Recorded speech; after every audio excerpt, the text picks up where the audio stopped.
When you're talking about college students, one of the things that I found that surprised me a bit, having been a youth minister and having been a pastor, I assumed certain things that when you had students, let's say, who come to your university, and they say, I'm a Christian, I'm a follower of Christ, and then you find out that they really have had little to no experience at all in terms of being discipled or even knowing how to answer basic questions when it comes to objections to the faith or so on and so forth. And so what we found, I think, over the years was that honestly what we've done a disservice to a lot of our young people, the churches we have. Over the years, I think we've amused a generation to death, and we've given them a lot of spiritual milk, but not really, prepared them for what they're going to face when they come to campus. And so when they come to campus and they're faced, like at UTSA, it's a land of many gods, a land of no God. When they're faced with alternative spiritualities, or they're faced with aggressive new atheists, a lot of them don't know what to do, and they kind of shut down, and they get panicked or scared.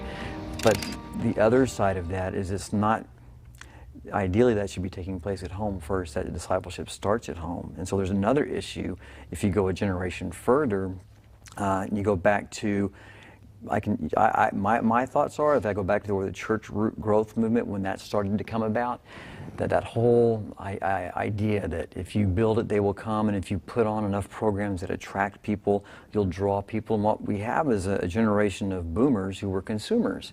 And so they would come to services, and they would do things, and they just wanted to make sure they were comfortable, and they were entertained, and that their kids were being entertained, and their kids were, getting something of Jesus.